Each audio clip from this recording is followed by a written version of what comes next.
அனைவருக்கும் வணக்கம். நாம இப்ப பாண்டியன் ஸ்டோர்ஸ் சீரியல்ல என்னெல்லாம் சுவாரஸ்யமான விஷயங்கள் நடக்குதுன்னு பார்க்கலாம் வாங்க. நம்ம கோமதி ஒரு வழியா ரொம்ப சந்தோஷப்படுறாங்க. ஏன் அப்படின்னு பாத்தீங்கன்னா, அம்மாவோட இருந்த இந்த நாள் என்னோட வாழ்நாள் முழுக்க நினைச்சு நான் சந்தோஷப்படுற அளவுக்கு இருந்துருச்சு அப்படின்னு சொல்லிட்டு ரொம்ப சந்தோஷப்படுறாங்க. சந்தோஷப்படுறது மட்டும் இல்லாம இந்த சந்தோஷத்துக்கு முக்கிய காரணமே ஒரு பக்கம் என்னோட புருஷனா இருந்தா, இன்னொரு பக்கம் கதிர் அப்படின்னு சொல்லிட்டு கதிரையும் ரொம்ப ப்ரௌடா ஃபீல் பண்றாங்க. இப்படி இவங்க எல்லாரும் அவங்களோட சந்தோஷங்களை ஷேர் பண்ணிக்கிற நேரத்துல நம்ம மீனாவோட அப்பா அம்மா என்ன பண்றான்னு பாத்தீங்கன்னா, சரிங்க சம்மந்தி, அதுதான் பிறந்தநாள் கொண்டாட்டம் முடிஞ்சிருச்சுல, நாங்க கிளம்புறோம் அப்படின்னு சொல்லிட்டு சொல்றாங்க. ஆனா கோமதி வந்து, இருங்க சம்மந்தி, என்ன அவசரம், நாங்க வந்து அம்மாவோட பிறந்தநாளுக்காக அன்னதானம் ஏற்பாடு பண்ணிருக்கோம், தயவு செஞ்சு நீங்க சாப்பிட்டு அதுக்கப்புறம் கிளம்பலாம் வாங்க அப்படின்னு சொல்லிட்டு சாப்பிட்றதுக்காக நம்ம பாண்டியன் கதிரி எல்லாருமே சேர்ந்து எல்லாரையும் கூப்பிடுறாங்க. அவங்க அம்மாவையும் அப்படியே கூப்பிடுறாங்க நம்ம கோமதி. உடனே சக்திவேல் முத்துவேல் என்ன பண்ணாங்கன்னா, அம்மா உன்னோட பிறந்தநாளுக்காக நாங்க கறி விருந்தே ஏற்பாடு பண்ணியிருக்கோம், அதுக்குள்ள அவசரப்பட்டு நீ அங்கெல்லாம் ஒன்றும் போக வேண்டாம்,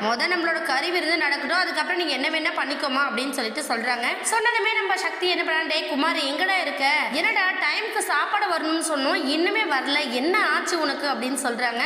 அந்த டைம்ல இவங்க இப்படி பேசிட்டு இருக்கும்போது கரெக்டா சாப்பாடு வருது. சாப்பாடு 2 கேரியர்ல வருது. என்னடா அப்படின்னு சொல்லிட்டு பாத்தீங்கன்னா, ஒன்னுத்துல லெமன் சாதமும் இன்னொன்னுத்துல தயிர் சாதமும் வந்துருது. இதை பார்த்ததுமே டென்ஷன் ஆயிடுறாரு நம்ம சக்தி முத்து 2 பேருமே. டேய் குமார் என்னடா நடக்குதுங்க, கெடா விருந்துக்கு நம்ம ஏற்பாடு பண்ணியிருந்தா இது என்ன புளியோதரையும் தயிர் சாதமும் கோயிலுக்கு வந்திருக்கு, என்னடா நினைச்சுக்கிட்டு இருக்கோம் அப்படின்னு சொல்லிட்டு அவங்க ஒரு பக்கம் கத்த வந்திருக்கிற நம்ம சக்தி முத்துவோட ரிலேட்டிவ்ஸ்லாம், என்னப்பா கெடா விருந்து அப்படின்னு சொல்லி காது குத்துக்கு ஏற்பாடு பண்ணுவாங்களே அந்த கணக்கா நீ உன் அம்மாவோட பிறந்தநாளை வச்சு அதை நம்பி நாங்க வந்தா பொய் சொல்லி ஏமாத்துறீங்களா அப்படின்னு சொல்லிடுறாங்க. இதனால முத்துக்கு ரொம்பவே அசிங்கமாயிடுது. அசிங்கமானது இல்லாம இன்னொரு பக்கம் என்ன பண்ண, வாங்கிய போலாம், நம்ம என்ன இவங்க வச்சிருக்கிற இந்த சோத்துக்காகவா இங்க வந்தோம், நல்லா ஏமாத்துறாங்க இந்த ஆளுங்க அப்படின்னு சொல்லிட்டு அவங்க எல்லாம் ஒரு பக்கம் கோவப்படுறாங்க. இந்த கோவத்தை பார்த்த பாண்டியன் வந்து அவங்களை எப்படியாச்சும் சமாதானப்படுத்தணும் அப்படின்னு சொல்லிட்டு முயற்சி பண்றாரு. என்ன பண்ண போறாரு, இதனால 2 குடும்பத்துக்கு இடையே இருக்கிற பகை அதிகமாகுமா இல்ல குறைய போகுதா அப்படிங்கறத வெயிட் பண்ணி பார்க்கலாம். இந்த வீடியோ உங்களுக்கு பிடிச்சிருந்தா மறக்காம நம்ம சேனலை சப்ஸ்கிரைப் பண்ணுங்க. தேங்க்யூ.